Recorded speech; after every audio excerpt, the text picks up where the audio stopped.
પ્રધાનમંત્રી પદ પર નરેન્દ્ર મોદીના 11 વર્ષ થઈ ચૂક્યા છે. તેમના ત્રીજા કાર્યકાળને સોમવારે 1 વર્ષ પૂર્ણ થયું છે. આ પ્રસંગે સેન્ડ આર્ટિસ્ટ સુદર્શન પટનાયકે રેતી પર તેમની આકૃતિ બનાવીને તેમને શુભેચ્છા પાઠવી છે.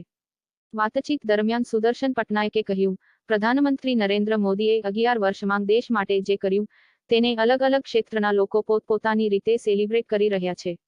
મેં કલાના માધ્યમથી તેમની આકૃતિ બનાવીને તેમનો આભાર માન્યો. પટનાયકે પ્રધાનમંત્રીના રૂપમાં 11 વર્ષની સમર્પિત સેવા પૂરી કરવા બદલ તેમની 6 ફૂટ ઊંચી રેતીની મૂર્તિ બનાવી છે. તેમણે તેના માટે લગભગ 5 ટન રેતીનો ઉપયોગ કર્યો છે. આ મૂર્તિને બનાવવા માટે રેતી કલા સંસ્થાના વિદ્યાર્થીઓએ તેમનો સાથ આપ્યો.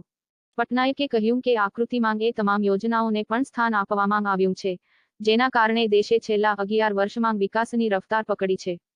મેં રેતીના માધ્યમથી ઓપરેશન સિંદૂર પણ બતાવ્યું છે, જેના દમ પર ભારતે ન માત્ર પાકિસ્તાનને પરંતુ આખી દુનિયાને બતાવ્યું કે આતંકવાદ વિરુદ્ધ ભારત શું કરી શકે છે.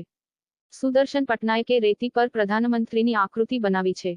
તિરંગા રંગમાં 11 વર્ષને પ્રદર્શિત કર્યા છે.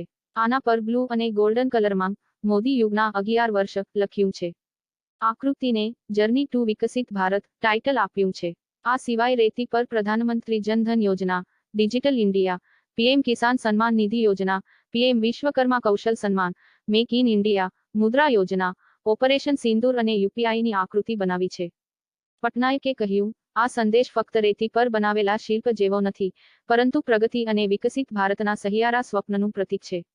છેલ્લા દાયકામાં તેમના ગતિશીલ માર્ગદર્શન હેઠળ ભારતે વિકાસ અને નવીનીકરણનો ઐતિહાસિક યુગ જોયો છે.